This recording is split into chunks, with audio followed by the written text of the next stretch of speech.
আজ যে গুরুত্বপূর্ণ বিষয় নিয়ে আমরা আপনাদের মাধ্যমে রাজ্যবাসী এবং সরকারের দৃষ্টি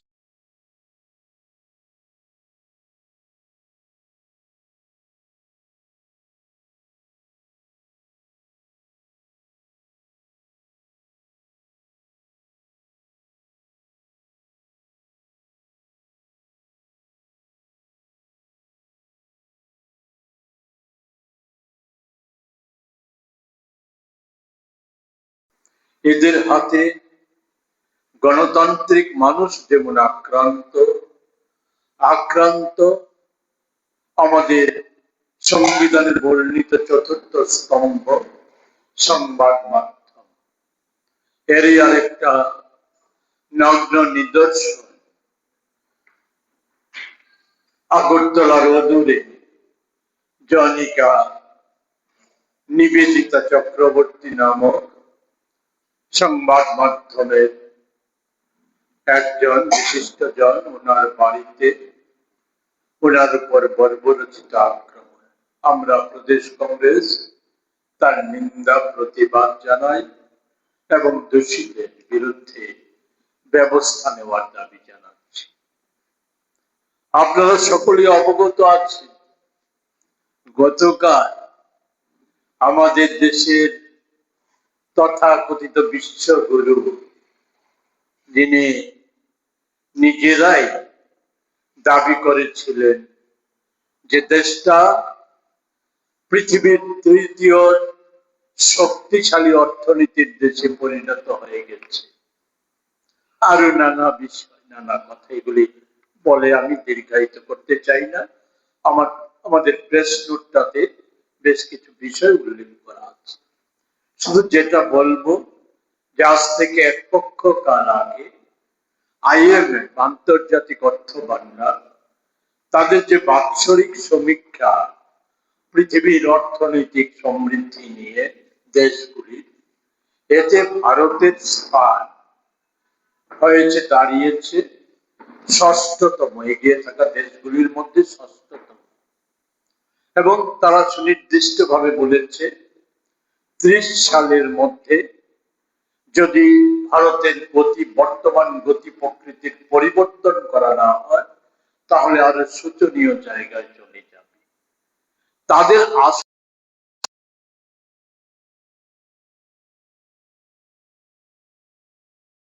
স্বয়ং স্বীকার করে নিয়েছে আমাদের বৈদেশিক মুদ্রা ভান্ডারের টান পড়েছে।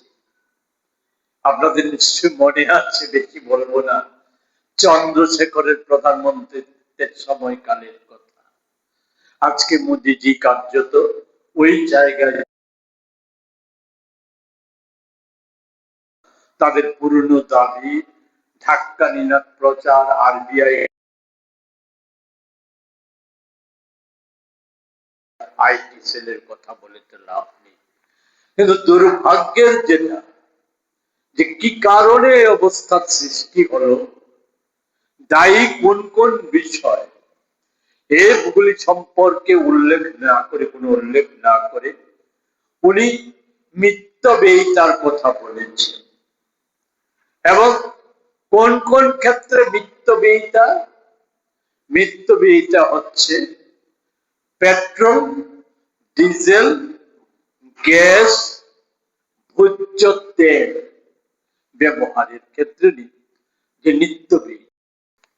আমাদের প্রশ্ন, প্রদেশ কংগ্রেসের প্রশ্ন হচ্ছে যে এর পথে না হেঁটে যে এটা কি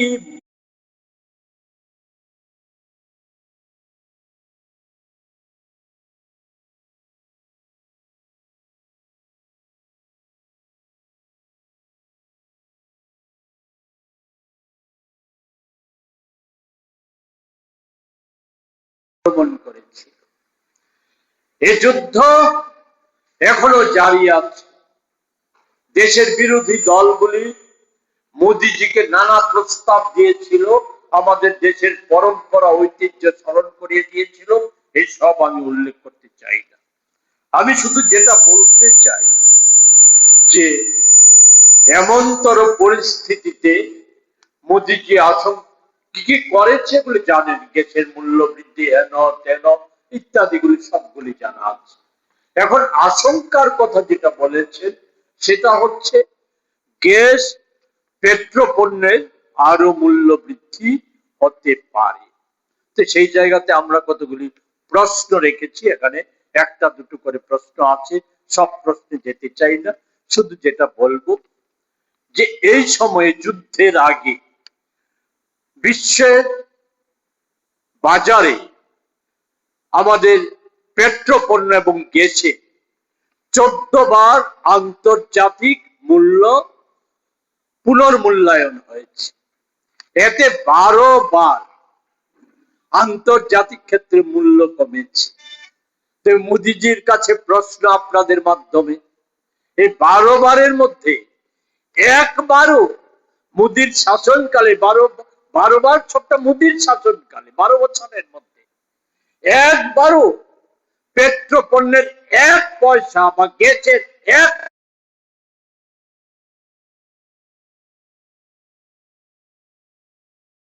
আরেকটা ছোট্ট প্রশ্ন মোদিজির কাছে, 2008 সালে যাকে বলা হতো সোনিয়া গান্ধীর পাপেট প্রধানমন্ত্রী, ওই সময় ডলারের টাকার তুলনায় টাকার দাম কমে 62 টাকা হয়ে গিয়েছিল।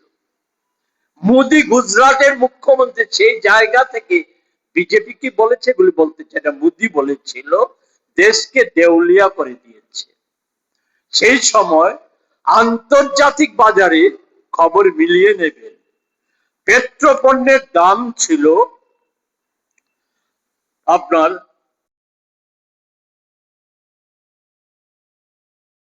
$147।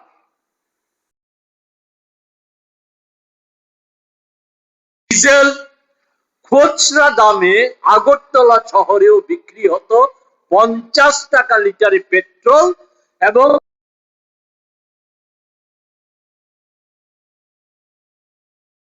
আজকে কেন এর দায় দেশবাসীর উপর চাপানো হচ্ছে? কেন বলা হচ্ছে ভোজ্য তেলের ব্যবহার কম করুন? কেন বলা হচ্ছে গ্যাসের ব্যবহার কম করুন? আমাদের আজ পেটা করে রাখতে চায়, না খাইয়ে রাখতে চায়, অথচ কেন মোদি আপনি বিশ্বগুরু বলে দাবি করেন? কেন মোদি সাহস করে বলতে পারছেন না আমেরিকার কাছে, ইসরায়েলের কাছে, যে যা হয়েছে হয়েছে, সে তো আর ফিরিয়ে আনা যাবে না? কিন্তু এখনো কেন হরমুজ প্রণালীকে ভালো মতো ব্যবহার করা যাচ্ছে না?